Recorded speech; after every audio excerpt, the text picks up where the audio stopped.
हे प्रेम रूप श्री राम कृष्ण करुणामय पालय माम्। हे प्रेम रूप श्री राम कृष्ण करुणामय पालय माम्। हे दीन बंधु श्री शारदेश मम प्राण प्रिय पाहि माम्। हे दीन बंधु श्री शारदेश मम प्राण प्रिय पाहि माम्।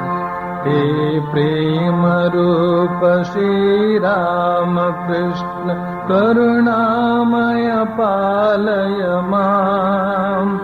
हे प्रेम रूप श्री राम कृष्ण करुणामय पालय माम्। हे दीन बंधु श्री शारदेश मम प्राण प्रिय पाहि माम्। हे दीन बंधु श्री शारदेश मम प्राण प्रिय पाहि माम्। हे प्रेम रूप श्री राम कृष्ण करुणामय पालय माम्। हे प्रेम रूप श्री राम कृष्ण करुणामय पालय माम्। हे दीन बंधु श्री शारदेश मम प्राण प्रिय पाहि माम्। हे दीन बंधु श्री शारदेश मम प्राण प्रिय पाहि माम्। मम प्राण प्रिय पाहि माम्। मम प्राण प्रिय पाहि माम्। संजयागलु तव की पुदुमन दक्षिणेश्वर यात्ರೆಗೆ परमहंसर तीर्थवाणीय पंच अमृतद पात्ರೆಗೆ संजयागलु तव की पुदुमन दक्षिणेश्वर यात्ರೆಗೆ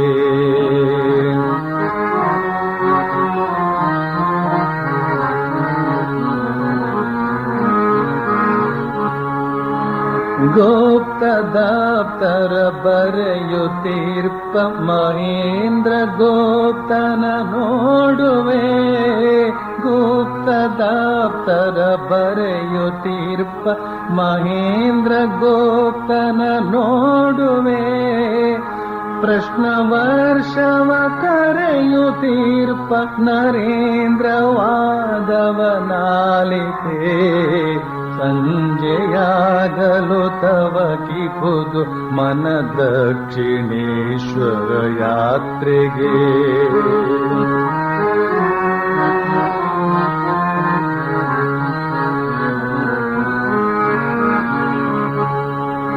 अत्त केशव चंद्रसेनन भक्ति नमनव काणुवे।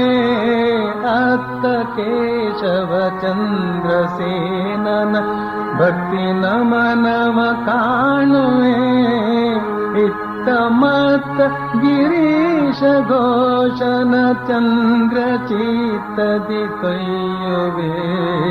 संजयागलु तव की पुदु मन दक्षिणेश्वर यात्ರೆಗೆ परमहंसर तीर्थवाणीय पंच अमृतद पात्ರೆಗೆ संजयागलु तव की पुदु मन दक्षिणेश्वर यात्ರೆಗೆ संजयागलु तव की पुदु मन दक्षिणेश्वर यात्ರೆಗೆ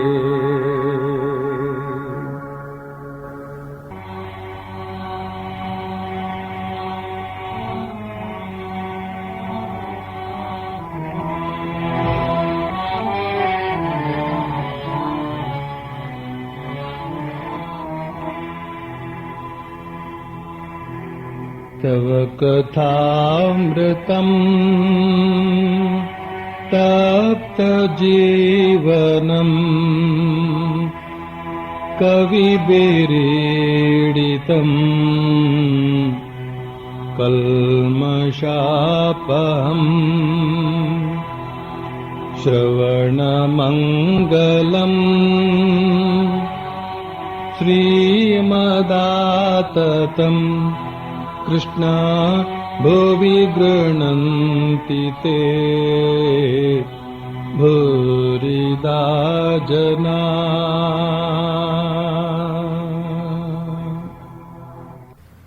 ಯೇಸು ಕ್ರಿಸ್ತ ಹೇಳ್ತಾನೆ ಒಂದು ಮಾತು.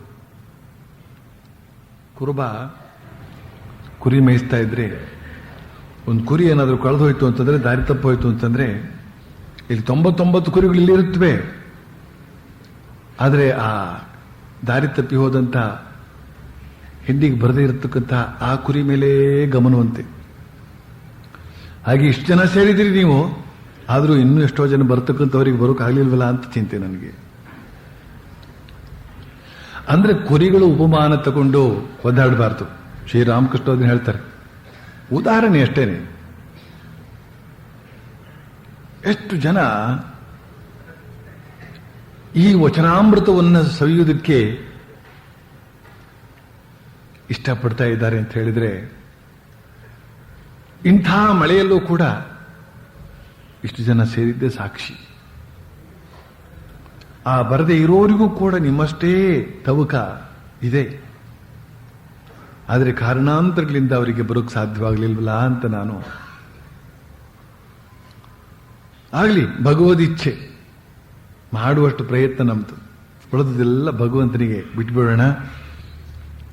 ಅದಕ್ಕೋಸ್ಕರ ಇವತ್ತು ಹೆಚ್ಚು ವಚನವೇದ ಮಾಡೋದು ಬೇಡ. ಯಾಕೆಂದ್ರೆ ಅಷ್ಟು ಜನರಿಗೆ ತಪ್ಪಿ ಹೋಗುತ್ತಲ್ಲ ಅಂತ ಸ್ವಲ್ಪ ಹೊತ್ತು ಮಾತ್ರ ವಚನವೇದ ಹಾಕಿವತ್ತು ಅಂತನ್ನುವ ಕಾರಣದಿಂದ ಭಜನೆ ಮಾಡಿಸ್ತೀವಿ. ಈ ಭಜನೆ ಅಂತ ಹೇಳ್ತಕ್ಕಂತಹದ್ದು ಕೂಡ ನಿಮ್ಮನ್ನ ಎಷ್ಟೊಂದು ನಮ್ಮನ್ನ ಆನಂದದ ಸಾಗರದಲ್ಲಿ ತೇಲಿ ಆಡುವಂತೆ ಮಾಡ್ತಿದೆ ಅಂತ ಗೊತ್ತು. ಎಷ್ಟು ಅದ್ಭುತವಾಗಿ ಹಾಡ್ತಾ ಇದ್ದೀರಿ. ಅದು ಕೂಡ ಈ ಹಾಲ್ನಲ್ಲಿ ಹಾಡೋದು ಅಂತಂದ್ರೆ ಏನೋ ಒಂದು ಆನಂದ. ಆ ಹಾಲ್ನಲ್ಲೂ ಕೂಡ ಆನಂದ ಇದೆ. ಅಲ್ಲಿಗಿನ್ ಸ್ವಲ್ಪ ಜಾಸ್ತಿ ಇಲ್ಲಿ, ಇಲ್ಲಿಗಿನ್ ಸ್ವಲ್ಪ ಜಾಸ್ತಿ ಅಲ್ಲಿ, ಈ ರೀತಿಯಲ್ಲಿ ಎಲ್ಲ ಕಡೆ ಜಾಸ್ತಿನೇ ಆನಂದ. ಶ್ರೀರಾಮಕೃಷ್ಣರು ಆ ಭಗವನ್ ನಾಮ ಸಂಕೀರ್ತನೆಯನ್ನ ಆ ದಕ್ಷಿಣೇಶ್ವರದ ಕೋಣೆಯೊಳಗೆ ಎಷ್ಟೊಂದು ಮಾಡಿದ್ರೋ, ಎಷ್ಟೆಷ್ಟು ಭಕ್ತರ ಮನೆಗಳಲ್ಲಿ ಭಜನೆಯನ್ನು ಹಾಡಿ ಆ ಒಂದು ಭಜನಾನಂದವನ್ನ ಎಷ್ಟರ ಮಟ್ಟಿಗೆ ಉಂಟು ಮಾಡಿದ್ರೋ ಅದನ್ನೆಲ್ಲ ನಾವು ಭಾವಿಸಿಯೇ ನೋಡಬೇಕಾಗಿದೆ. ಈಗ ವಚನವೇದವನ್ನು ಸ್ವಲ್ಪ ಪ್ರಾರಂಭಿಸ್ತೇನೆ. ಭಕ್ತ ಒಬ್ಬ ಕೇಳ್ತಾನೆ ಶ್ರೀರಾಮಕೃಷ್ಣನ, ಮಹಾಶಯರೇ ಹಾಗಾದ್ರೆ ಮಾರ್ಗವೇನು ಅಂತ. ಇದು ಹಿಂದೆ ಶ್ರೀರಾಮಕೃಷ್ಣರು ಹೇಳಿದಂತಹ ಮಾತಿಗೆ ಇನ್ನೊಂದು ಮಾತು. ಶ್ರೀರಾಮಕೃಷ್ಣ ಹೇಳಿದ್ರು, ಟೈಫಾಯ್ಡ್ ಬಂದಂತಹ ರೋಗಿಯನ್ನ ಹುಣಸೆ ಹಣ್ಣಿನ ಉಪ್ಪಿನಕಾಯಿ ಮತ್ತು ನೀರಿನ ಕೊಡ ಇರತಕ್ಕಂತಹ ಕೋಣೆಯಲ್ಲಿ ಇಟ್ರೆ ಅವನು ಬಾಯಾರಿಕೆಯಿಂದ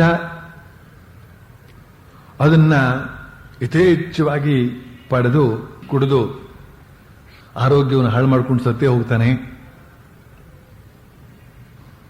ಅದೇ ರೀತಿಯಲ್ಲಿ ಕಾಮಿನಿ ಕಾಂಚನ ಅಂತ ಹೇಳ್ತಕ್ಕಂಥ ಅದರ ಜೊತೆನಲ್ಲೇ ಬಹಳ ಕಾಲ ಇತ್ತು ಅಂತ ಹೇಳಿದ್ರೆ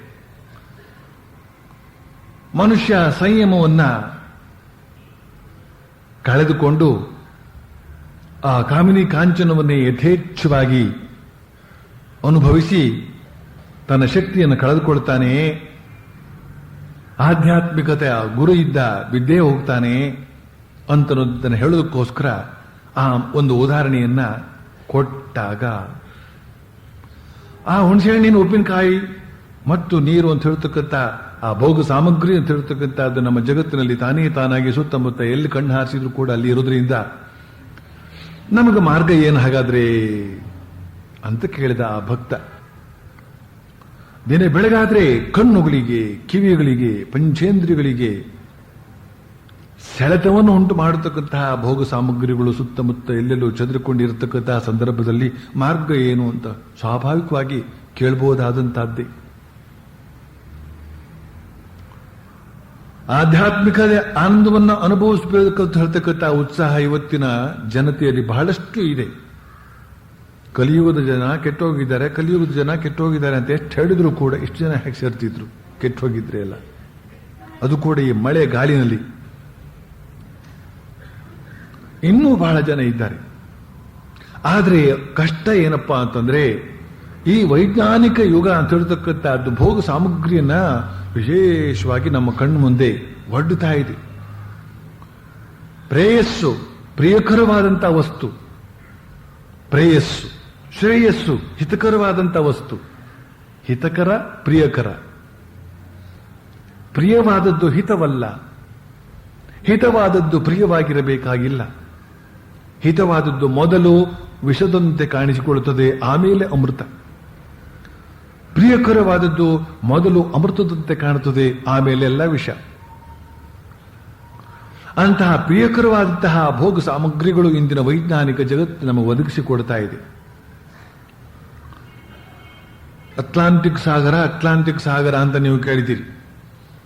ಅಟ್ಲಾಂಟಿಕ್ ನಾಗರಿಕತೆ ಅಂತ ಒಂದು ಇತ್ತು. ಅಟ್ಲಾಂಟಿಕ್ ಸಾಗರದಲ್ಲಿ ಒಂದು ಭೂಭಾಗ ಇತ್ತು. ಆ ಭೂಭಾಗ ಅಂತ ಹೇಳ್ತಕ್ಕಂಥದ್ದು ಮುಳುಗಿ ಹೋಯ್ತಂತೆ ಕಾಲಕ್ರಮದಲ್ಲಿ. ಆದರೆ ಅಟ್ಲಾಂಟಿಕ್ ನಾಗರಿಕತೆ ಅಂತ ಹೇಳ್ತಕ್ಕಂಥದ್ದು ಒಂದು ಬಹಳ ಪ್ರಸಿದ್ಧವಾಗಿದೆ ಅಂತ ಇತಿಹಾಸದಲ್ಲಿ ಬರೆದಿಡಲಾಗಿದೆ. ಒಬ್ಬ ಎಡ್ಗರ್ ಕೈಸಿ ಅಂತ, ಅವನು ಒಂದು ಕೃತಕ ನಿದ್ರಾವಸ್ಥೆಗೆ ಹೋಗ್ತಾನೆ. ಆ ಸಂದರ್ಭದಲ್ಲಿ ಎಷ್ಟೋ ಸತ್ಯಾಂಶಗಳಿಂದ ರಹಸ್ಯಾಂಶಗಳನ್ನು ಅವನು ಹೇಳಬಲ್ಲವನಾಗಿದ್ದಾನೆ ಇದ್ದ. ಅದೆಲ್ಲ ಮೆನಿ ಮ್ಯಾನ್ಷನ್ಸ್ ಅಂತ ಹೇಳ್ತಕ್ಕಂಥ ಪುಸ್ತಕದಲ್ಲೆಲ್ಲ ಹೊರಗೆ ಬಂದಿದೆ. ಆತ ಅಟ್ಲಾಂಟಿಕ್ ಸಾಗರದ ಅಲ್ಲಿರ್ತಕ್ಕಂಥ ಭೂಭಾಗ ಸಮುದ್ರದಲ್ಲಿ ಮುಳುಗಿ ಹೋಗುವುದಕ್ಕೆ ಕಾರಣವನ್ನು ಹೇಳ್ತಾನೆ. ಏನು ಅಂತ ಹೇಳಿದ್ರೆ, ಅಲ್ಲಿ ನಾಗರಿಕತೆ ಅಂತ ಹೇಳ್ತಕ್ಕಂಥದ್ದು ಎಷ್ಟು ಪ್ರವರ್ಧಮಾನಕ್ಕೆ ಬಂದಿತ್ತು ಅಂತ ಹೇಳಿದ್ರೆ, ಮನುಷ್ಯ ಇಂದ್ರಿಯ ಭೋಗವನ್ನ ಎಂಥೆಂಥ ರೀತಿಯಲ್ಲಿ ಅನುಭವಿಸಬಹುದೋ ಅದಕ್ಕೆ ಬೇಕಾದಂತಹ ಭೋಗ ಸಾಮಗ್ರಿಗಳೆಲ್ಲ ಆ ಒಂದು ಅವರ ಬುದ್ಧಿಮತ್ತೆಯಿಂದ ಹೆಚ್ಚಿಕೊಂಡಿದ್ವಂತೆ. ಅವುಗಳನ್ನು ಉಪಯೋಗಿಸಿಕೊಂಡು ಎಲ್ಲರೂ ಭೋಗಮಗ್ನರಾಗಿದ್ರಂತೆ. ಎಷ್ಟೆಷ್ಟು ಅತ್ಯಾಚಾರ ಮಾಡೋದಕ್ಕೆ ಸಾಧ್ಯ ಉಂಟೋ ಜನರು ಆ ಅತ್ಯಾಚಾರದಲ್ಲಿ ಮಗ್ನನಾದ್ರಿಂದ ಆತ ಆ ಪಾಶ್ಚಾತ್ಯ ಮನುಷ್ಯ ಹೇಳ್ತಾನೆ, ಭೂಮಿ ತಾಯಿಗೆ ಇನ್ನು ಸಹಿಸುವುದಕ್ಕಾಗಲಿಲ್ವಂತೆ. ಅವರ ಅತ್ಯಾಚಾರ ಅನಾಚಾರಗಳನ್ನ ಇನ್ನು ಸಹಿಸುವುದಕ್ಕೆ ಸಾಧ್ಯವಾಗಲಿಲ್ವಂತೆ. ಅಲ್ಲೇ ಕುಸ್ತು ಹೋಗ್ಬಿಟ್ಲಂತೆ. ಇವತ್ತು ಕೂಡ ಸಂಶೋಧನೆ ನಡೀತಾ ಇದೆ. ಸಂಶೋಧನೆ ನಡೆದಾಗ ಅಲ್ಲಿ ಅಂದಿನ ಕಾಲದ ಆ ನಾಗರಿಕತೆಯ ಕುರುಹಾದಂತಹ ಹಲವಾರು ವಸ್ತುಗಳೆಲ್ಲ ಸಿಕ್ಕಿವೆ, ಅವಶೇಷಗಳು ಅಂತ ಹೇಳಲಾಗಿದೆ. ಭೋಗ ಅಂತ ಹೇಳ್ತಕ್ಕಂಥದ್ದು ನಮ್ಮನ್ನ ಅತ್ಯಂತ ಕೆಳಸ್ಥಿತಿಗೆ ಕೊಂಡೊಯ್ಯತಕ್ಕಂಥವುಗಳು. ಅವುಗಳನ್ನು ಹತೋಟಿಯಿಂದ ಅನುಭವಿಸಿ, ಶಬ್ದ ನೋಡಿ, ಹತೋಟಿಯಿಂದ ಸಂಯಮದಿಂದ ಅನುಭವಿಸಿ ಅದನ್ನು ಉದಾತ್ತೀಕರಿಸಿಕೊಂಡು ಒಂದಿಷ್ಟು ಕೊಟ್ಟು ಒಂದಿಷ್ಟು ಬಿಟ್ಟು, ಒಂದಿಷ್ಟು ಕೊಟ್ಟು ಒಂದಿಷ್ಟು ಬಿಟ್ಟು ಗೃಹಸ್ಥರು ಆಮೇಲೆ ಅದರಿಂದ ಪಾರಾಗಿ ಮೇಲೆ ಬರತಕ್ಕಂಥ ಒಂದು ಹೋರಾಟ ನಡೆಸಲೇಬೇಕು. ಇದೇ ಅನುಭವಿಸ್ತಕ್ಕಂತಹದ್ದೇ ಈ ಮನುಷ್ಯ ಜೀವನದ ಗುರಿ ಅಂತ ಹೇಳ್ತಕ್ಕಂಥ ಒಂದು ಸಿದ್ಧಾಂತವನ್ನು ಮಾಡಿಕೊಂಡು ಅದರಲ್ಲೇ ಮುಳುಗಿತ್ತು ಅಂತ ಹೇಳಿದ್ರೆ ನಮ್ಮ ವ್ಯಕ್ತಿತ್ವವನ್ನು ನಾವು ನಾಶ ಮಾಡಿಕೊಡ್ತೇವೆ. ಅದಕ್ಕೋಸ್ಕರ ಶ್ರೀರಾಮಕೃಷ್ಣ ಆ ಥರ ಹೇಳಿದಾಗ ಆ ಭಕ್ತ ಹೇಳ್ತಾನೆ, ಹಾಗಾದ್ರೆ ಉಪಾಯ ಏನು ಅಂತ. ಅದಕ್ಕೆ ಶ್ರೀರಾಮಕೃಷ್ಣ ಹೇಳ್ತಾರೆ, ಒಂದು ಮಾರ್ಗ ಇದೆ. ತೀವ್ರ ವೈರಾಗ್ಯ ಉಂಟಾದ್ರೆ ಜಯಶೀಲರಾಗಬಹುದು ಆಧ್ಯಾತ್ಮಿಕ ಜೀವನದಲ್ಲಿ. ತೀವ್ರ ವೈರಾಗ್ಯ ಈ ಶಬ್ದವನ್ನು ಹಾಕಿದ್ರು. ಇಲ್ಲಿ ಬೇರೆ ಬೇರೆ ಕಡೆ ಬೇರೆ ಬೇರೆ ಎಲ್ಲ ಹೇಳಿದ್ದಾರೆ ಅವರು, ಇಲ್ಲಿ ಇದನ್ನು ಹೇಳಿದ್ದಾರೆ. ಅವುಗಳೆಲ್ಲವನ್ನೂ ಸೇರಿಸಿಕೊಳ್ಬೇಕಾಗ್ತದೆ. ಬಳಿಕ ಮುಂದುವರಿಸ್ತಾರೆ, ಯಾವುದು ಮಿಥ್ಯಾ ಅಂತ ಗೊತ್ತಾಗುತ್ತದೋ ಅದನ್ನು ಒಡನೆಯೇ ದೃಢ ಮನಸ್ಸಿನಿಂದ ತ್ಯಜಿಸಿ ಬಿಡಬೇಕು. ಒಮ್ಮೆ ನನಗೆ ಬಹಳವಾಗಿ ಕಾಯಿಲೆಯಾಗಿದ್ದಾಗ ಗಂಗಾಪ್ರಸಾದ ಸೇನನ ಹತ್ತಿರಕ್ಕೆ ನನ್ನನ್ನು ಕರೆದುಕೊಂಡು ಹೋದರು.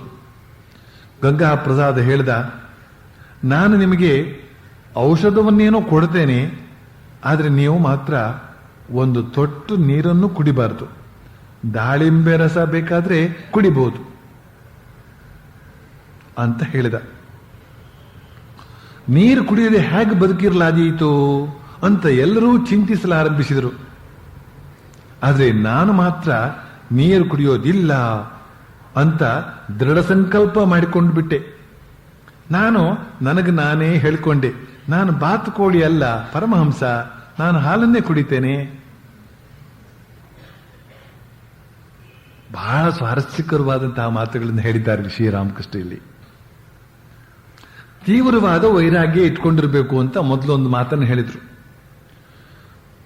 ಆತ್ಮ ಸಾಕ್ಷಾತ್ಕಾರ ಅಥವಾ ಭಗವತ್ ಸಾಕ್ಷಾತ್ಕಾರ ಅಂತ ಅನ್ನೋದನ್ನ ಇವತ್ತೇ ನಾನು ಮಾಡಿಕೊಳ್ಬೇಕು ಅಂತ ಹೇಳ್ತಕ್ಕಂಥ ಆ ಭಾವನೆಯೇ ತೀವ್ರತೆಯನ್ನು ತೋರಿಸ್ತದೆ.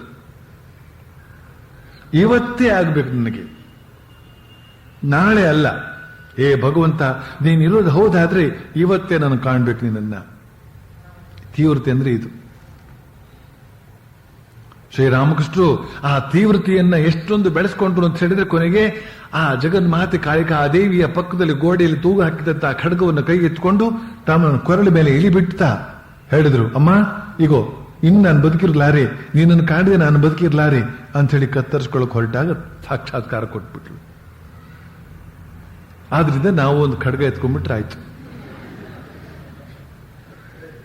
ಅಲ್ಲಿಗೆ ನಮಗೆ ಜಗನ್ಮಾತೆ ಎಲ್ಲ ಸಾಕ್ಷಾತ್ಕಾರ ಕೊಡುದು. ಪೊಲೀಸ್ ಇನ್ಸ್ಪೆಕ್ಟರ್ ಆತ್ಮಹತ್ಯೆ ಆಪಾದನೆಯನ್ನು ಹಾಕಿ ಅವನನ್ನು ಬಂದಿಖಾನೆಗೆ ಹಾಕಿಬಿಡ್ತಾರೆ. ಆದರೆ ಶ್ರೀರಾಮಕೃಷ್ಣ ಅದಕ್ಕೆ ಆ ಥರ ಮಾಡಲಿಲ್ಲ. ಆ ಒಂದು ತೀವ್ರತೆ ಅಂತ ಹೇಳ್ತಕ್ಕಂಥದ್ದು ಸಹಜವಾದ ರೀತಿಯಲ್ಲಿ ಬೆಳೆದು ಬಂದಿತ್ತು. ಪ್ರತಿದಿನದ ಪ್ರಯತ್ನ, ನಿರಂತರ ಪ್ರಯತ್ನ, ದೀರ್ಘಕಾಲದ ಪ್ರಯತ್ನ. ಪ್ರತಿದಿನದ ಪ್ರಯತ್ನ, ನಿರಂತರ ಪ್ರಯತ್ನ, ದೀರ್ಘಕಾಲದ ಪ್ರಯತ್ನದ ಮೂಲಕ ಅದು ಸುಮಾರು 4 ವರ್ಷಗಳಲ್ಲಿ ಆ ಒಂದು ತೀವ್ರತೆ ಅಂತ ಹೇಳ್ತಕ್ಕಂಥ ಅದು ಗಳಿತಾವಸ್ಥೆಗೆ ಬಂದಿತ್ತು. ಆಗ ಕತ್ತಿಯ ನೆತ್ತಿ ಕತ್ತಿನ ಮೇಲೆ ಇಳಿಸಿಕೊಳ್ಳೋದಕ್ಕೆ ಅಧಿಕಾರ ಬರುತ್ತೆ. ಆಗ ಪೊಲೀಸ್ ಅಧಿಕಾರಿ ಬರಬೇಕಾದ್ರೆ ಮೊದಲೇ ಜಗನ್ಮಾತೆ ಬಂದೇ ಬಿಡ್ತಾಳೆ.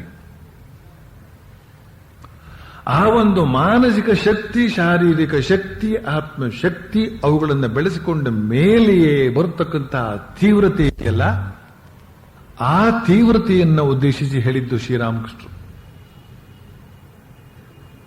ಇದನ್ನು ನಾನು ಯಾವಾಗಲೂ ಹೇಳೋದಕ್ಕೆ ಇಷ್ಟಪಡ್ತೇನೆ. ಯಾಕೆಂತಂದ್ರೆ ನಮ್ಮಲ್ಲಿ ಆರಂಭಶೂರರು ಅಂತ ಹೇಳ್ತಕ್ಕಂಥವ್ರು ಬಹಳ ಜನ ಇದ್ದಾರೆ. ಅದು ನಮ್ಮ ಭಾರತ ದೇಶದ ಒಂದು ವಿಶೇಷ ಗುಣ ಅಂತ ಕೂಡ ನಮ್ಮ ಚಿಂತಕರು ಹೇಳ್ತಾ ಇದ್ದಾರೆ.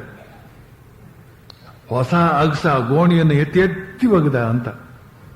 ಆಮೇಲೆ ಮಲ್ಬಟ್ಟೆನ ಒಗೆಯೋದಕ್ಕೂ ಅವನಿಗೆ ಬೇಜಾರು.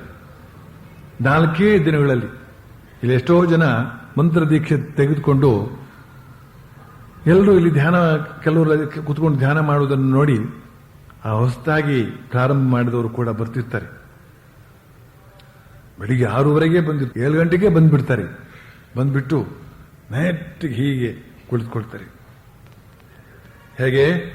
ಹೀಗೆ ಸರಿಯಾಗಿ ತೋರ್ಸೋಣ ಅಂದ್ರೆ ಲೈಟು ಇಲ್ಲ, ಹೋಗ್ಲಿ ಏನೋ ಬಂತು.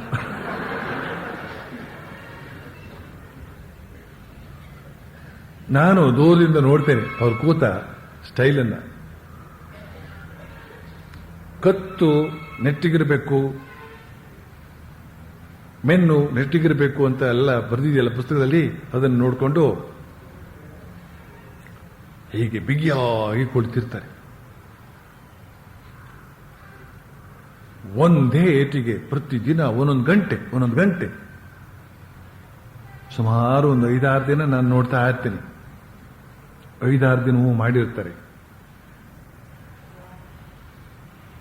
7ನೇ ದಿನ ಮತ್ತೆ ನೋಡ್ತಿರ್ತೀನಿ, ಸ್ವಲ್ಪ ಆ ಕಡೆ ಈ ಕಡೆ ಆಗ್ತಾ ಇರುತ್ತೆ. ಆಮೇಲೆ ಒಂದು 2-3 ದಿನ ಆದ್ಮೇಲೆ ಅಲ್ಲಿ ನೋಡ್ತೀನಿ, ಅಲ್ಲಿ ಯಾರು ಇರೋದೇ ಇಲ್ಲ.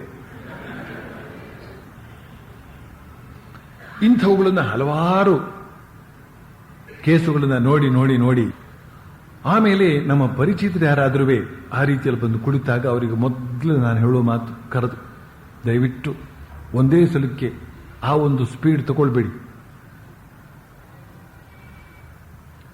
ನಿಧಾನಕ್ಕೆ, ಬಹಳ ನಿಧಾನಕ್ಕೆ, ಸ್ಲೋಲಿ ಕ್ಯಾಚ್ ದಿ ಮಂಕಿ. ಈ ಮನಸ್ಸನ್ನ ಮರ್ಕಟನಿಗೆ ಹೋಲಿಸಲಾಗಿದೆ ಒಂದು, ಆನೆಗೆ ಹೋಲಿಸಲಾಗಿದೆ, ಅದು ಕೂಡ ಮದೋನ್ಮತ್ತವಾದ ಆನೆಗೆ ಹೋಲಿಸಲಾಗಿದೆ 2ನೇ ವಿಚಾರ. ಗಾಳಿಗೆ ಹೋಲಿಸಲಾಗಿದೆ 3ನೇ ವಿಚಾರ. ಗಾಳಿಯಂತೆ ಹಿಡಿತಕ್ಕೆ ಸಿಗದೆ ಇರತಕ್ಕಂಥದ್ದು, ಮರ್ಕಟದಂತೆ ಚೇಷ್ಟೆ ಮಾಡತಕ್ಕಂಥದ್ದು, ಮದೋನ್ಮತ್ತವಾದಂತಹ ಮದಭರಿತವಾದಂಥ ಆನೆಯಂತೆ ಲೂಟಿ ಮಾಡತಕ್ಕಂಥದ್ದು. ಇಂಥ ಮನಸ್ಸನ್ನು ನಾವು ಒಂದೇ ಏಟಿಗೆ ಹಿಡಿದಾಕ್ತೀವಿ ಅಂತ ಹೇಳಿದ್ರೆ ತುಂಡಾಗ್ಬಿಡುತ್ತೆ. ಹೊಸನಗರದಿಂದ ಆ ಕಡೆ ಒಂದು ಸ್ಥಳ ಇದೆ, ಮಾಸ್ತಿಕಟ್ಟೆ ಅಂತ. ಅಲ್ಲಿಂದ ಒಬ್ರು ಬಂದಿದ್ರು ಕೆಲವೇ ದಿನಗಳ ಹಿಂದೆ. ಇದೇ ರೀತಿಯಲ್ಲಿ ಶನಿವಾರವೇ ಬಂದಿದ್ದವರು. ಜನ ಎಲ್ಲ ಬರ್ತಾ ಇದ್ದರಲ್ಲಿ ನನ್ನ ಹತ್ರಕ್ಕೆ ಇವರು ಬಂದು ಒಂದೇ ಸಮನೆ ಹೊಟ್ಟೆ ಹಿಡ್ಕೊಂಡು ಅಳ್ತಾ ಇದ್ದಾರೆ. ಸ್ವಾಮೀಜಿ, ನನ್ನನ್ನು ಉದ್ಧಾರ ಮಾಡಬೇಕು, ಸಂಪೂರ್ಣ ಹಾಳಾಗೋದು. ಕೊನೆಗೆ ಅವರನ್ನ ಪರಿಚಯ ಮಾಡಿಕೊಂಡ್ರೆ ಎಂ.ಟೆಕ್ ಇಂಜಿನಿಯರ್, ಬಹಳ ಅತ್ಯಂತ ಉನ್ನತ ಹುದ್ದೆಯಲ್ಲಿ ಇರತಕ್ಕಂಥ ವ್ಯಕ್ತಿ. ಹೆಂಡತಿ ಸಮೇತ ಬಂದಿದ್ದಾರೆ, ಒಂದೇ ಸಮನೆ ಅಳ್ತಾ ಇದ್ದಾರೆ. ಸ್ವಾಮೀಜಿ, ಯೋಗಕ್ಕೆ ಕೈ ಹಾಕಿ ನಾನು ಹಾಳಾದೆ,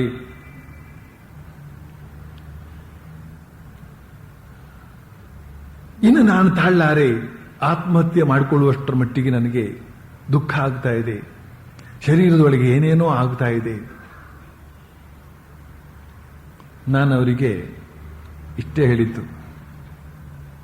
ಅಲ್ಲಿ 1 ನಿಮಿಷ ಕೂತಿರಿ ನೀವಿಬ್ರುವೆ ಅಂತ. ಯಾಕಂದ್ರೆ ಜನ ಬರ್ತಾ ಇದ್ದಾರೆ, ಅವರೆಲ್ಲರನ್ನೂ ನಾನು ಆದರಿಸಬೇಕಾಗಿದೆ. ನನ್ನ ಬಳಿಗೆ ಬರ್ತಕ್ಕಂತಹ ಪ್ರತಿಯೊಬ್ಬರನ್ನೂ ಕೂಡ ಒಮ್ಮೆ ನಾನು ನೋಡಿರ್ಬೇಕು. ಇನ್ನೊಬ್ಬರು ಮಾತಿಗೆ ನಿಂತ್ರೆ ಅವ್ರು ನೋಡೋಕೆ ಸಾಧ್ಯವಾಗುವುದಿಲ್ವಲ್ಲ, ಅದಕ್ಕೋಸ್ಕರ ಆ ಕಡೆ ಕಳಿಸ್ತೀನಿ, ಆಮೇಲೆ ಸಿಗ್ತೀನಿ ಅಂತ. ಅವ್ರು ಕೂತಿದ್ರು. 5:20 ನಾನು ಇತ್ತ ಕಡೆಗೆ ಹೊರಟು ಬಂದೆ. ಆಗ ಮತ್ತೆ ನನ್ನನ್ನು ಹಿಡ್ಕೊಂಡ್ರು, ಸ್ವಾಮೀಜಿ ಅಂತ. ಬನ್ನಿ, ಜೊತೆಯಲ್ಲೇ ಬನ್ನಿ ಅಂತ ಹೇಳಿ, ಇಲ್ಲಿ ಕುರ್ಚಿನಲ್ಲಿ ಕೂತ್ಕೊಳ್ಳಿ ಅಂತ ಹೇಳಿದೆ. ಕೂತ್ಕೊಂಡ್ರು. ಉಪನ್ಯಾಸ ಮುಗಿದ ಮೇಲೆ ಮತ್ತೆ ಹಿಡ್ಕೊಂಡ್ರು. ಪ್ರಾರ್ಥನೆ ಮುಗಿದ ಮೇಲೆ ನನ್ನನ್ನು ನೋಡಿ ಅಂತ ಹೇಳಿದೆ ನಾನು. ಪ್ರಾರ್ಥನೆ ಮುಗಿದ ಮೇಲೆ ಮತ್ತೆ ಸಿಕ್ಕಿದ್ರು. ಯಾಕೆಂತಂದ್ರೆ ಅಂತಹ ಯಾತನೆಯನ್ನು ಅವರು ಅನುಭವಿಸ್ತಾ ಇದ್ರು, ಆದ್ರಿಂದ ಅಷ್ಟು ಕಾದ್ರು. ಕೊನೆಗೆ ಇಲ್ಲಿಗೆ ಕರ್ಕೊಂಡು ಬಂದೆ. ಪ್ರಾರ್ಥನೆ ಮುಗಿದ ಮೇಲೆ ಬಾಗಿಲು ಹಾಕ್ಕೊಂಡೆ. ಮಧ್ಯೆ ಬೇರೆ ಬೇರೆ ಜನ ಬಂದ್ರೆ ಏಕಾಗ್ರವಾಗಿ ಮಾತನಾಡೋದಕ್ಕೆ ಸಾಧ್ಯವಾಗುವುದಿಲ್ಲ, ಪೂರ್ತಿ ಗಮನ ಕೊಡೋಕೆ ಸಾಧ್ಯವಾಗುವುದಿಲ್ಲ ಅಂತ. ಆಮೇಲೆ ಅವ್ರ ಕತೆ ಕೇಳಿದ್ರೆ, ಯೋಗವನ್ನ ಯದ್ವಾ ತದ್ವಾ ಮಾಡಿ, ಯುವಕ ಮದುವೆ ಆಗಿದ್ರು ಕೂಡ 1-2 ಮಕ್ಕಳ ತಂದೆ ಅಷ್ಟೇನೆ, ಅವನು ಶಕ್ತಿ ಮೀರಿ ಯೋಗಾಭ್ಯಾಸವನ್ನು ಮಾಡಿ ವಾಸಿಯಾಗೋದಕ್ಕೆ ಸಾಧ್ಯವೇ ಇದ್ದಿರತಕ್ಕಂತಹ ಒಂದು ಕಾಯಿಲೆಗೆ ಗುರಿಯಾಗಿಬಿಟ್ಟಿದ್ದಾನೆ. ಭಯಂಕರವಾದಂತಹ ಸ್ಥಿತಿ, ಅತ್ಯಂತ ಉನ್ನತವಾದಂತಹ ಉದ್ಯೋಗದಲ್ಲಿದ್ದಾನೆ, ಕೈತುಂಬ ಸಂಬಳ.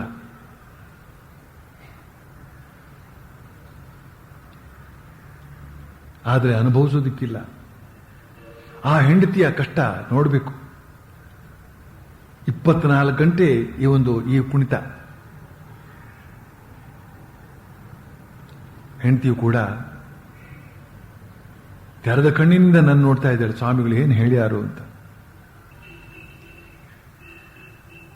ಅವರಿಗೆ ಸೂಕ್ತವಾದಂತಹ 4-6 ಸಲಹೆಗಳನ್ನು ಕೊಟ್ಟು ಆ ಕ್ಷಣದಲ್ಲೇ ಅವರನ್ನ ಬೇರೆ ಬೇರೆ ಕ್ರಮಗಳಿಂದ ಶಾಂತಗೊಳಿಸಿ, ಕೊಟ್ಟಷ್ಟು ಸಲಹೆಗಳನ್ನು 4 ತಿಂಗಳು ಅಭ್ಯಾಸ ಮಾಡಿ ಆಮೇಲೆ ಬನ್ನಿ ನಿಮಗೆ ಮುಂದಿನ ದಾರಿಯನ್ನು ಹೇಳ್ತೇನೆ ಅಂತ ಅವ್ರನ್ನ ಕಳಿಸ್ಕೊಟ್ಟದ್ದಾಯ್ತು. ಯಾತಕ್ಕೆ ಇದನ್ನು ಹೇಳಿದೆ? ತೀವ್ರತೆ ಬೇಕು ಅಂತ ಶ್ರೀರಾಮಕೃಷ್ಣ ಹೇಳಿರಬಹುದು. ನಮ್ಮ ರಾಜಯೋಗದಲ್ಲೂ ಕೂಡ ಅದು ಇದೆ, ವೀರ್ಯವತ್ತರವಾಗಿರಬೇಕು ಸಾಧನೆ ಅಂತ, ಅತ್ಯಂತ ಉತ್ಸಾಹದಿಂದ ಮಾಡಬೇಕು ಸಾಧನೆಯನ್ನ ಅಂತ ಉಂಟು. ಅದನ್ನೆಲ್ಲ ಕೇಳಿಕೊಂಡು ಏಕಾಏಕಿ ಅದಕ್ಕೆ ತೊಡಗಿದಾಗ ಯಾವ ಗುರುಗಳೂ ಸಹಾಯ ಮಾಡೋಕ್ಕೆ ಸಾಧ್ಯವಿಲ್ಲದಿರತಕ್ಕಂತಹ ದುಸ್ಥಿತಿಗೆ ಗುರಿಯಾಗುವ ಸಂಭವ ಇದೆ. ಶ್ರೀ ಶಾರದಾ ದೇವಿ ಜೀವನ ಗಂಗಾ, ಅದರಲ್ಲಿ ಶ್ರೀ ಶಾರದಾ ಮಾತೆಯವರು ಗುರುವಾದ ಮೇಲೆ ಎಷ್ಟೆಷ್ಟು ಸಾಧಕರು ಈ ರೀತಿಯಲ್ಲಿ ಕಷ್ಟಪಟ್ಟುಕೊಂಡು ಬಂದು ಆ ಜಗನ್ಮಾತೆಯ ವಿಶೇಷವಾದಂತಹ ಅನುಗ್ರಹದಿಂದಾಗಿ ದುರ್ಭರವಾದಂತಹ ದುಸ್ಥಿತಿಯಿಂದ ಪಾರಾಗೋದಕ್ಕೆ ಸಾಧ್ಯವಾಯಿತವರು ಅಂತನ್ನುವ ಕಥೆಯೆಲ್ಲ ಬರುತ್ತದೆ ಅದರಲ್ಲಿ. ಆದ್ರಿಂದ ತೀವ್ರ ವೈರಾಗ್ಯವನ್ನ ಬೆಳೆಸ್ಕೊಳ್ಬೇಕು ಅಂತ ಶ್ರೀರಾಮಕೃಷ್ಣ ಹೇಳಿದ್ರು ಕೂಡ ನಾವು ಪ್ರತಿದಿನದ ಪ್ರಯತ್ನ, ನಿರಂತರ ಪ್ರಯತ್ನ, ದೀರ್ಘಕಾಲದ ಪ್ರಯತ್ನ ಮಾಡಿಕೊಳ್ಬೇಕಾಗುತ್ತೆ. ಶರೀರದ ನರನಾಡಿಗಳನ್ನ ಗಟ್ಟಿಯಾಗಿಸಿಕೊಳ್ಬೇಕು. ಶರೀರ ಬಲ ಮೊಟ್ಟ ಮೊದಲ ಬಲ. ಅದಕ್ಕೋಸ್ಕರವೇ ಶರೀರ ಮಾಧ್ಯಂ ಖಲು ಧರ್ಮ ಸಾಧನಂ ಅಂತ ಹೇಳಿರತಕ್ಕಂಥದ್ದು. ಋಷಿಮುನಿಗಳು ಮಹಾ ಸಾಧನೆಗೆಲ್ಲ ಇಳಿದ್ರು. ಆದರೆ ಮನಸ್ಸಿನೇನು ಏಕಾಗ್ರ ಸ್ಥಿತಿಗೆ ಬರಬೇಕು ಅಂತ ಅನ್ನೋದಿಗೆ ಶರೀರದಲ್ಲಿ ನೋವು ಪ್ರಾರಂಭ ಆಯಿತು.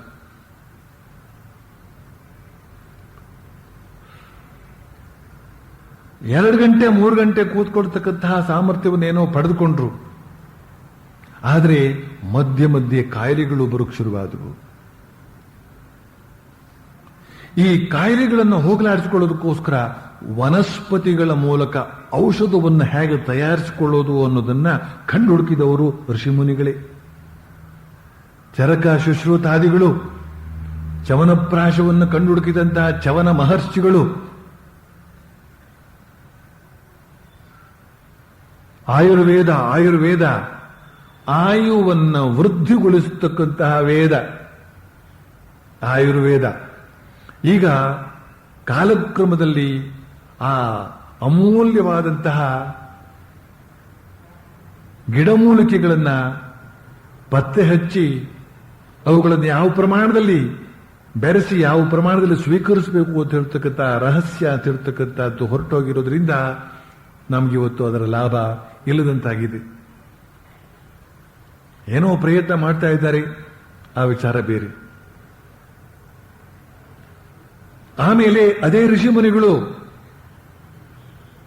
ಈ ಶರೀರವನ್ನ ಸ್ಥಿರವಾಗಿಸಿಕೊಳ್ಳೋದಕ್ಕೋಸ್ಕರ ಯೋಗಾಸನವನ್ನು ಕಂಡುಹುಡುಕ್ತಾರೆ. ಒಂದೊಂದು ಯೋಗಾಸನವೂ ಕೂಡ ಒಬ್ಬೊಬ್ಬ ಋಷಿಗಳ ಹೆಸರಿನಲ್ಲಿ ಇದೆ. ಅದು ಆಯಾಯ ಯೋಗಾಸನವನ್ನು ಅವನು ಕಂಡುಹುಡುಕಿ ಆ ಮೂಲಕ ಒಳಗಡೆ ಇರ್ತಕ್ಕಂತಹ ನರನಾಡಿ ಅಂತ ಇರ್ತಕ್ಕಂಥದ್ದು ಅವರ ಮೇಧಾಶಕ್ತಿಯನ್ನ ಬಲಿಷ್ಠಗೊಳಿಸಿ ಏಕಾಗ್ರತೆಗೆ ಅದು ಹೇಗೆ ದಾರಿ ಆದೀತು ಅಂತ ಅನ್ನೋದನ್ನು ಕಂಡುಹುಡುಕಿದವರು. ಅದರಿಂದ ಅವರಿಗೆ ಆ ಹೆಸರನ್ನು ಕೊಡಲಾಗಿದೆ. ಈ ಶರೀರದ ನರನಾಡಿಗಳು ಎಷ್ಟು ಅದ್ಭುತವಾಗಿವೆ ಅಂತ ಹೇಳ್ತಕ್ಕಂಥದ್ದನ್ನ ನಾವು ನೋಡ್ಬೇಕಾದ್ರೆ ಈ ಮುಂಗೈಗೆ ಕೆಳಗಡೆ ಬೆರಳಲ್ಲಿ ಮಕ್ಕಳು ಹೇಗೆ ಒಮ್ಮೆ ಚಿಮ್ಮಿ ಈ ಕಿರಿಬೆರಳು ಕುಣಿದಾಡುವುದನ್ನ, ಶಾಕ್ ಕೊಡೋದನ್ನ ಎಲೆಕ್ಟ್ರಿಸಿಟಿ ಪಾಸ್ ಮಾಡೋದನ್ನ ನಾವು ನೋಡ್ತೀವಿ. ಒಂದು ಕಡೆ ಒತ್ತಿದ್ರೆ ಶರೀರದ ಇನ್ನೊಂದು ಕಡೆ ಅದು ಕೆಲಸ ಮಾಡ್ತದೆ.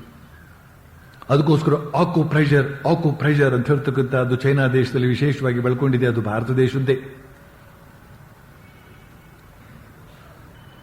ಸ್ಪಾಂಡಿಲೈಟಿಸ್ ಅಂತ ಏನು ಬರ್ತದೋ ಅದೆಲ್ಲ ಹೇಗೆ ಬರ್ತದೆ? ಕತ್ತು. ಹಿಂದೆ ಕತ್ತಿನ ಹಿಂಭಾಗದಲ್ಲಿ ಇರ್ತಕ್ಕಂತಹ ಮೂಳೆಗಳು ಈ ಬೆರಳುಗಳನ್ನ ಒಂದರ ಜೊತೆಲಿ ಒಂದು ಜೊತೆಲಿ ಸೇರಿಸಿದ್ರೆ ಯಾವ ರೀತಿಯಲ್ಲಿ ಇರ್ತದೋ ಆ ರೀತಿಯಲ್ಲಿ ಆ ಮೂಳೆಗಳೆಲ್ಲ ಅಚ್ಚುಕಟ್ಟಾಗಿ ಜೋಡಿಕೊಂಡಿವೆ. ಆ ಮೂಳೆಗಳ ಸಂಧಿಯಿಂದ ಎಲ್ಲ ನರನಾಡಿಗಳು ಕೂಡ ಶರೀರದ ಅಂಗ ಪ್ರತ್ಯಂಗಗಳಿಗೂ ಹರಡಿಕೊಂಡಿವೆ. ನಾಡಿ ಅತ್ಯಂತ ಮುಖ್ಯವಾದಂತಹದ್ದು ಶರೀರದಲ್ಲಿ. ಅದಕ್ಕೋಸ್ಕರ ಸ್ವಾಮಿ ವಿವೇಕಾನಂದರು ಹೇಳಿದ್ರು, ಉಕ್ಕಿನಂತಹ ನರಮಂಡಲ ಬೇಕು ಅಂತ. ಕಬ್ಬಿಣದಂತಹ ಮಾಂಸಖಂಡ, ಉಕ್ಕಿನಂತಹ ನರಮಂಡಲ ಅಂತ. ಉಕ್ಕಿಗಿಂತ ಗಟ್ಟಿಯಾದಂತಹ ಒಂದು ಲೋಹವೇ ಇಲ್ಲ, ಅಷ್ಟು ಗಟ್ಟಿಯಾಗಿರಬೇಕು ಅಂತ ಹೇಳ್ತಾರೆ. ಮನುಷ್ಯ ಹುಚ್ಚುಚ್ಚಾಗೆಲ್ಲ ಮಾತಾಡೋದು ಯಾದಕ್ಕಿದ್ರೆ ನರ ದೌರ್ಬಲ್ಯ. ನೆನಪಿಟ್ಕೊಳ್ಳಿ ಅದನ್ನ. ಹುಚ್ಚು ಪ್ರೇಮ ತೋರಿಸೋದು ಅದು ಕೂಡ ನರ ದೌರ್ಬಲ್ಯ. ಆ ಪ್ರೇಮದಲ್ಲಿಯೂ ಕೂಡ ಅದೇನೋ ಒಂದು ಗತ್ತಿರುತ್ತಲ್ಲಿ. ಪ್ರೇಮ, ಪ್ರೀತಿ, ವಿಶ್ವಾಸ ಎಲ್ಲ ವ್ಯವಹಾರಗಳಲ್ಲೂ ಕೂಡ ಹುಚ್ಚುತನ ಇಲ್ದಿರಬೇಕಾದ್ರೆ ಒಂದು ಬಗೆಯ ಸೇನಿಟಿ ಅಂತ ಹೇಳ್ತಾರೆ ಇಂಗ್ಲಿಷ್ನಲ್ಲಿ. ಸೇನ್, ಆರೋಗ್ಯಕರವಾದಂತಹ ಮನಸ್ಸು, ಗಂಭೀರವಾದಂತಹ ಮನಸ್ಸಿನಿಂದ ನಮ್ಮ ವ್ಯವಹಾರಗಳು ಇರಬೇಕು. ಅದಕ್ಕೆ ಬೇಕು ನರಮಂಡಲದಲ್ಲಿ ಶಕ್ತಿ. ಅದಕ್ಕೋಸ್ಕರ ಋಷಿಮುನಿಗಳು ಯೋಗಾಸನವನ್ನ ಕಂಡು ಹುಡುಕಿ ಪೌಷ್ಟಿಕವಾದ ಆಹಾರವನ್ನ ಗಿಡಮೂಲಿಕೆಗಳಿಂದ ತಯಾರಿಸಿಕೊಂಡು ಅದನ್ನು ಸ್ವೀಕರಿಸಿ ಸಹಸ್ರಾರು ವರ್ಷಗಳವರೆಗೆ ಧ್ಯಾನದಲ್ಲಿ ಕುಳಿತು ಅಖಂಡ ಸಚಿದಾನಂದ ಪರಬ್ರಹ್ಮದ ಅನುಭವವನ್ನು ದೀರ್ಘಕಾಲ ಮಾಡಿಕೊಳ್ಳುತ್ತಾ ಆ ದೀರ್ಘಾವಧಿಯಲ್ಲಿ ಅದ್ಭುತವಾದಂತಹ ತತ್ವಗಳನ್ನ ತಮ್ಮ ಅಂತರಂಗದಲ್ಲೇ ಕೇಳ್ತಾ ಅದನ್ನು ಬರೆದಿಟ್ಟರು. ಅವುಗಳೇ ವೇದಗಳು ಅಂತ ಆದವು. ಆದರೆ ಕಲಿಯುಗದಲ್ಲಿ ನಾವು ಅಷ್ಟು ದೀರ್ಘಕಾಲ ಕುಳಿತುಕೊಳ್ಬೇಕಾಗಿಲ್ಲ. ಶ್ರೀರಾಮಕೃಷ್ಣರು 4 ವರ್ಷಗಳಲ್ಲಿ ಆ ಒಂದು ಗುರಿಯನ್ನು ಮುಟ್ಟಿದ್ರಿಂದ ಮತ್ತು ಅವರು ತಮ್ಮ ಆಶೀರ್ವಾದವನ್ನ ಹರಿಸಿರುವುದರಿಂದ ನಾವು ಬಹಳ ಸುಲಭವಾಗಿ ಗುರಿ ಮುಟ್ಟೋದಕ್ಕೆ ಸಾಧ್ಯ ಇದೆ. ಆದರೂ ಆ ಎಚ್ಚರಿಕೆಯನ್ನ ತೆಗೆದುಕೊಳ್ಬೇಕಾಗುತ್ತೆ. ಎಚ್ಚರಿಕೆ, ಇದು ಎಚ್ಚರಿಕೆಗೋಸ್ಕರ ಹೇಳಿದಂತಹ ಮಾತು. ಶ್ರೀರಾಮಕೃಷ್ಣರು ತೀವ್ರ ವೈರಾಗ್ಯ ಉಂಟಾದ್ರೆ ಜಯಶೀಲರಾಗಬಹುದು ಅಂತ ಹೇಳಿ ಇನ್ನೊಂದು ಮಾತ್ರ ಹೇಳ್ತಾರೆ. ಅದಕ್ಕೆ ಯಾವುದು ಮಿಥ್ಯಾ ಅಂತ ಗೊತ್ತಾಗುತ್ತದೋ ಅದನ್ನು ಒಡನೆಯೇ ದೃಢ ಮನಸ್ಸಿನಿಂದ ತ್ಯಜಿಸಿ ಬಿಡಬೇಕು. ನಮ್ಮ ಮನೆಗಳಲ್ಲಿ ನಮಗೆ ಬೇಡದಿರತಕ್ಕಂತಹ ವಸ್ತುಗಳು, 2 ವರ್ಷವಾದರೂ ಉಪಯೋಗಕ್ಕೆ ಬರೆದಿರತಕ್ಕಂತಹ ವಸ್ತುಗಳನ್ನ ನಾವು ಎಷ್ಟು ಜೋಡಿಸಿ ಇಟ್ಕೊಂಡಿರ್ತೇವೆ ಅಂತ ಅನ್ನೋದನ್ನು ಸ್ವಲ್ಪ ನೀವು ಹುಡುಕಿ ನೋಡ್ಬೇಕು. ದಯವಿಟ್ಟು ಹುಡುಕಿ ನೋಡ್ಬೇಕು. ಯಾಕೆ ಅಂತ ಹೇಳಿದ್ರೆ ನಿಮ್ಗೆ ಬೇಡದಿದ್ರು ಕೂಡ ಅದು ಬಿದ್ಕೊಂಡಿದೆ, ಮರ್ತೋಗ್ಬಿಟ್ಟಿದೆ. ಬೇಡದಿರತಕ್ಕಂಥ ವಸ್ತುಗಳನ್ನ ನಾವು ಮುಂದೆ ಯಾವತ್ತೋ ಬೇಕಾಗುತ್ತಪ್ಪ ಅಂತ ಹೇಳ್ತಕ್ಕಂಥ ದೃಷ್ಟಿಯಿಂದ, ಮುಖ್ಯವಾಗಿ ಹಳ್ಳಿಗಳಲ್ಲಾದ್ರೆ ಅವರೇನೋ ಜೋಡಿಸಿಟ್ಕೊಂಡ್ರೆ ಅದಕ್ಕೊಂದು ಅರ್ಥ ಇದೆ ಅಂತ ಅನ್ಬಹುದು. ಈ ನಗರದಲ್ಲಿ ಇರತಕ್ಕಂಥ ವ್ಯಕ್ತಿಗಳು ಆ ತರ ಸಾಮಾನುಗಳನ್ನ ಜೋಡಿಸಿರ್ತಕ್ಕಂಥದ್ದು ಅವರ ಬುದ್ಧಿಯನ್ನ ಅದು ಮೊಟಕುಗೊಳಿಸ್ತದೆ. ಈ ವಸ್ತುಗಳನ್ನೆಲ್ಲ ನಾನು ಜೋಪಾನವಾಗಿ ಇಟ್ಕೊಳ್ಬೇಕಾಗ್ತದೆ, ಮುಂದೆ ಬೇಕಾಗ್ತದೆ ಅಂತ ಹೇಳಿ ಅವನ ಮನಸ್ಸೆಲ್ಲ ವಿಶೇಷವಾಗಿ ಆ ವಸ್ತುಗಳ ಕಡೆಗೆ ಹೋಗಿಬಿಡ್ತದೆ. ಅದಕ್ಕೋಸ್ಕರವೇ simple living and high thinking ಅಂತ ಒಂದು ವಾಕ್ಯ ಹಾಕಲಾಗಿದೆ. ಸರಳ ಜೀವನ ಮತ್ತು ಉದಾತ್ತ ಚಿಂತನ, ಅದು ಉಪ್ರಾಟಾಗಿದೆ.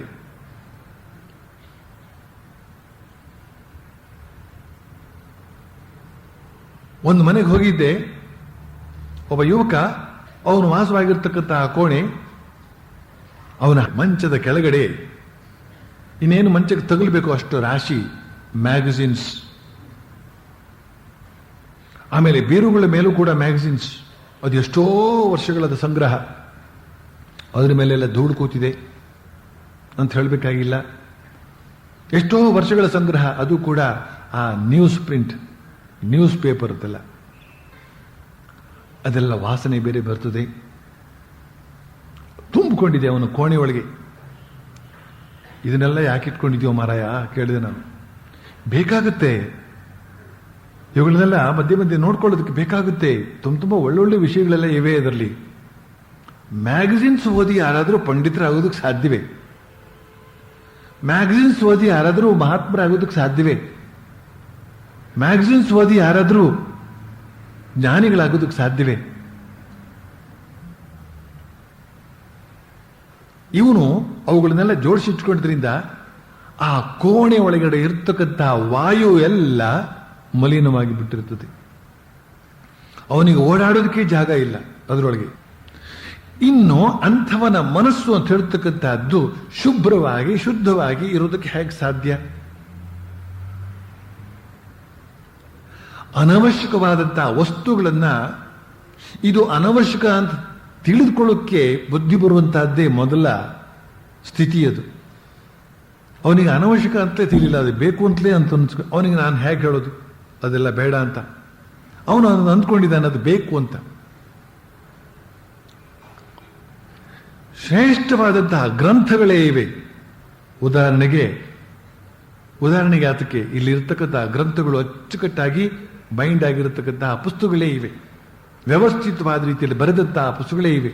ಒಂದು ನೀಟಾಗಿರ್ತಕ್ಕಂತಹ ಬೀರು ಮಾಡಿ ತಾನು ತನ್ನ ಜೀವನದ ಇಡೀ ಓದಬೇಕಾದಂತಹ ಪುಸ್ತಕಗಳು ಯಾವುವು ಅಂತ ಅನ್ನೋದನ್ನ ಚೆನ್ನಾಗಿ ಆಲೋಚನೆ ಮಾಡಿ ಸ್ವಲ್ಪ ಅನುಭವಸ್ಥರ ಸಹಾಯವನ್ನು ಕೂಡ ಪಡೆದು ಅಂತಹ ಪುಸ್ತಕಗಳನ್ನು ಜೋಡಿಸಿಟ್ಕೊಂಡು ಕ್ರಮಾಗತವಾಗಿ ಅಧ್ಯಯನ ಮಾಡ್ತಾ ಬಂತು ಅಂತಂದ್ರೆ ಮಾಡಿದ ಪ್ರತಿಯೊಂದು ಅಧ್ಯಯನವನ್ನು ಆಲೋಚನೆಯ ಮೂಲಕ ಜೀರ್ಣಿಸಿಕೊಳ್ತಾ ಇತ್ತು ಅಂತ ಹೇಳಿದ್ರೆ,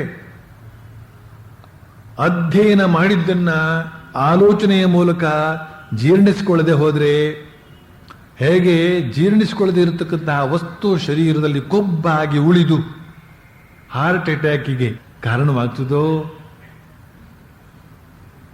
ಕೊಬ್ಬು ಹಾಗೆ ಓದಿದ್ದು ಕೂಡ ಜೀರ್ಣವಾಗಿದೆ ಒಳಗಡೆ ಉಳಿತು ಅಂತ ಹೇಳಿದ್ರೆ ಅವನಿಗೆ ಹುಚ್ಚು, ಒಂದು ಬಗೆಯ ಹುಚ್ಚು. ಯದ್ವಾ ತದ್ವಾ ಮಾತನಾಡ್ತಾರೆ. ಇವನು ಯಾತಕ್ಕೆ ಹೀಗೆ ಮಾತಾಡ್ತಾನೆ ಅಂದ್ರೆ ಓದಿದ್ದು ಹೆಚ್ಚಾಯ್ತು, ಓದಿ ಓದಿ ಕೂಚ್ಬಿಟ್ಟ ಅಂತ.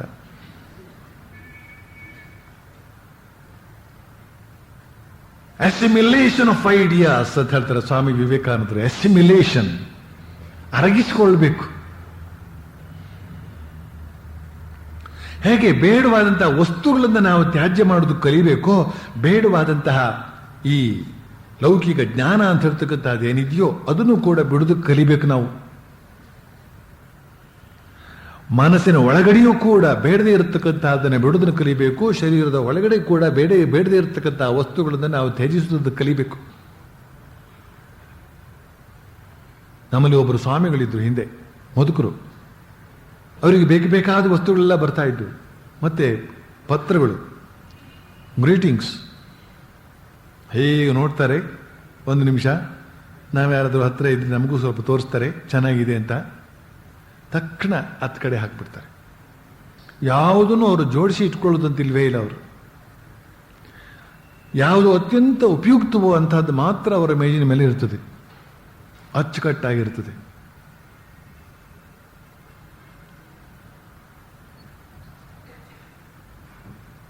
ಶ್ರೀರಾಮಕೃಷ್ಣ ಹೇಳ್ತಾರೆ, ಯಾವುದು ಮಿಥ್ಯಾ ಎಂಬುದಾಗಿ ಗೊತ್ತಾಗುತ್ತದೋ ಅದನ್ನು ಒಡನೆಯೇ ದೃಢ ಮನಸ್ಸಿನಿಂದ ತ್ಯಜಿಸಿ ಬಿಡಬೇಕು.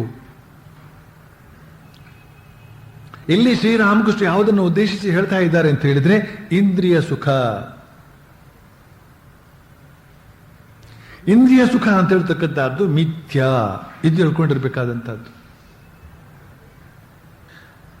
ಅನುಭವಿಸಿದ ಮರುಕ್ಷಣಕ್ಕೆ ಅದು ಇಲ್ಲದಾಗಿ ಬಿಡುತ್ತದೆ. ಮೈಸೂರು ಪಾಕವನ್ನು ತಿಂದು ಗಂಟ್ಲೊಳಗೆ ಇಳಿದ ಮೇಲೆ ಎಲ್ಲಿದೆ ಮೈಸೂರು ಪಾಕ?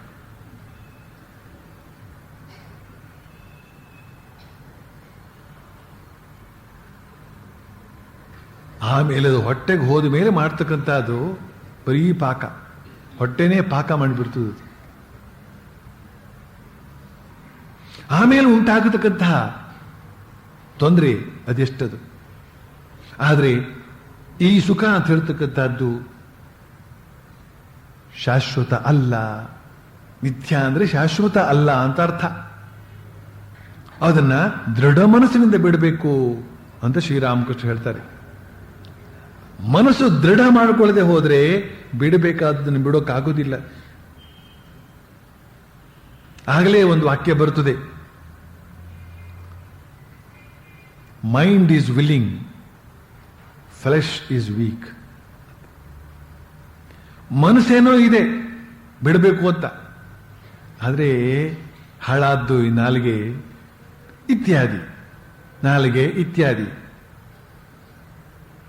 ಇವುಗಳು ನಮ್ಮ ಮಾತನ್ನು ಕೇಳೋದಿಲ್ಲ, ಎಳೆದು ಹಾಕಿಬಿಡುತ್ತವೆ. ಅದಕ್ಕೋಸ್ಕರ ಅಸಂಗ ಶಸ್ತ್ರೇಣ ದೃಢೇನ ಚಿತ್ವ ತತಃ ಪದಂ ತತ್ ಪರಿಮಾರ್ಗಿತವ್ಯಂ. ಅದಕ್ಕೋಸ್ಕರ ಶ್ರೀರಾಮಕೃಷ್ಣ ಹೇಳ್ತಾರೆ, ಯಾರು ಗೃಹಸ್ಥರಾದ ಮೇಲೆ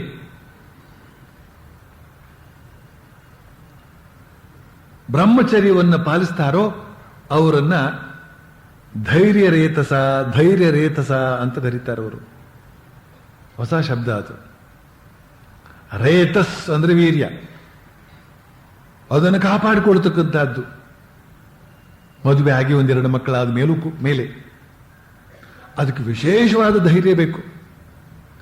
ಯಾರು ಇನ್ನೂ ಸಂಪರ್ಕ ಮಾಡೇ ಇಲ್ವೋ ಅವರಿಗೆ ಅದು ವಿಶೇಷವಾಗಿ ಕಷ್ಟ ಗೊತ್ತಾಗೋದಿಲ್ಲ. ಅವರಿಗೆ ನಿರ್ಜಲ ಉಪವಾಸ ಮಾಡಿದವನಿಗೆ ಅಷ್ಟೇನು ತೊಂದರೆ ಆಗೋದಿಲ್ಲ. ಅದು ಈ ಸ್ವಲ್ಪ ತಿಂದಿರ್ತಾನಲ್ಲ ಅವನಿಗೆ ಹಸಿವು ಜಾಸ್ತಿ. ಅದಕ್ಕೋಸ್ಕರ ಒಂದು ಮಾತಿದೆ, ಉಂಡವನಿಗೆ ಹಸಿವು ಜಾಸ್ತಿ, ಮಿಂದವನಿಗೆ ಮಡಿ ಜಾಸ್ತಿ ಅಂತ.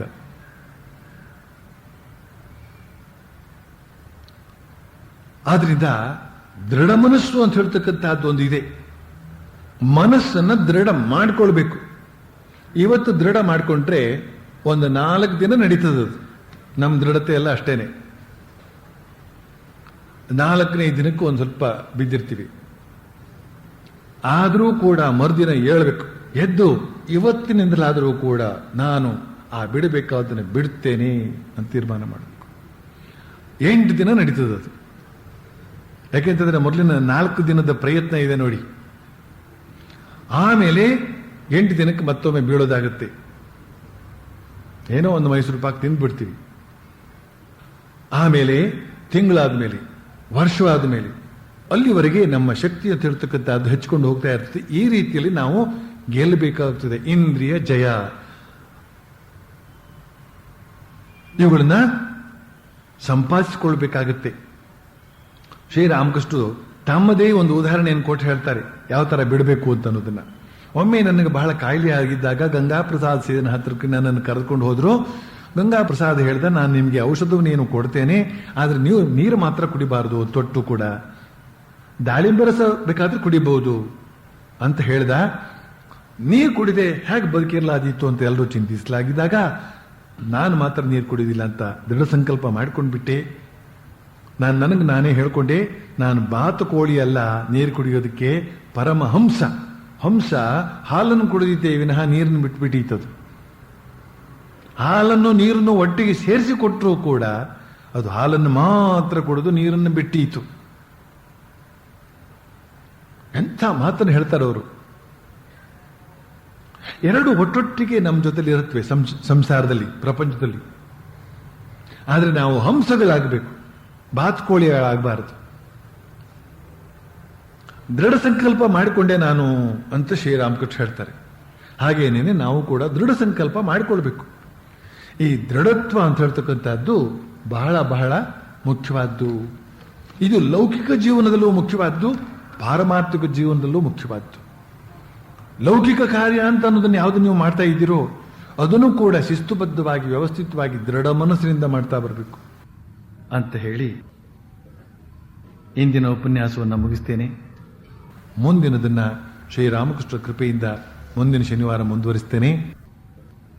ಓಂ प्रियतां पुण्डरीकाक्षः सर्वयज्ञेश्वरो हरिः तस्मिन् स्तुष्टे जगत्तुष्टं प्रेणिते प्रेणितं जगत् हरि ओम